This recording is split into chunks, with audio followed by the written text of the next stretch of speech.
मित्रांनो, आज नक्कीच मुंबईमध्ये आहे ना खूप मोठं भव्य दिव्य असा फेऱ्यांचं मैदान पार पडतंय आणि आज मैदानामध्ये बरीचशी नामांकित नंदी आलेत। तसेच आपले आता नक्कीच परिचयाची आवश्यकता नाही। मिलिंद दादा नमस्कार। नमस्कार। काय म्हणणार, आज फायर आणलंय जो आपला भुंगा आहे ना, झाले अपघात झाला, काय म्हणणार, कशी आहे तब्येत पाणी, कशी आणणार? आता त्याची तब्येत चांगली आहे।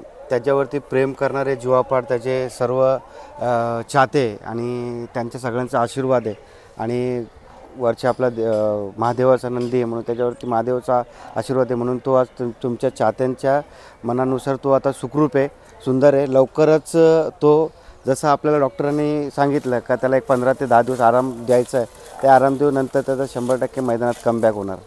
कारण का दादा आज मुंबईमध्ये वर्षातून एकदाच आता कदाचित आपलं 3 फेऱ्याचा मैदान होतंय आणि या मैदानामध्ये भुंगाला बघण्याची प्रेक्षकांची इच्छा देखील खूप होती। मला पण आज भुंगाची खूप कमी भासवते, कारण की आमचा किरण शेठचा आमचा फायर झाला, आमचा तेजा झाला, आमचा मल्हार झाला। ही बैल समोर लोकांना दिसतात तरी प्रेक्षकांचं मत असतो दादा भुंगा कुठे, पण बऱ्याच लोकांना माहिती आहे का आज भुंगा आपला आजारी आहे, त्याच्यामुळे तो मैदानाला आणताना त्याची थोडीशी खंत वाटते, पण तो लवकरच त्याच्या चाहत्यांना बघायला भेटेल। कारण का दादा कसं आहे, कोसगाव अंबरनाथ मिलिंद शेठ पाटील यांचं नाव आलं ना का सर्वप्रथम नाव भुंगाचं काढतात। कारण का आज भुंगामुळे आज आपली जे सोशल मीडियावर एक वेगळा आपला स्थान निर्माण झाले। 100% बघा त्याचंच आहे, तोच पळतो, त्याच्या जीवावरती त्याच्या ताकदीवरती तो पळतो आणि त्याच्यामुळे आमच्या सर्व ग्रुपचा आणि मालकांचं नाव होतं, त्याच्यावरती आम्हाला खूप अभिमान आहे त्या गोष्टीचा।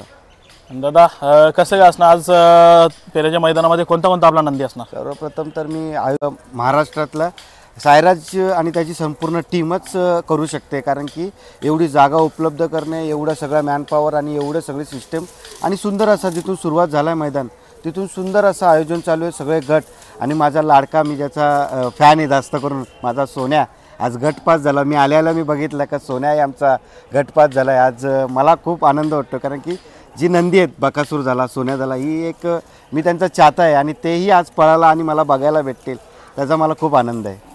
दादा जसं म्हटलं सोन्या गटपास झालं, आज एवढ्या कालांतरानुसार सोन्याला नक्कीच फेरे चालू होते परंतु मैदानामध्ये दिसत नव्हतं आणि आज जयेश दादांनी निर्णय घेतला का एक प्रेक्षकांच्या आवडीसाठी सोन्याला मैदानामध्ये आणावा आणि एवढा काल आराम करून देखील सोन्याने आज आपला जुना काल आठवून गटपास केले।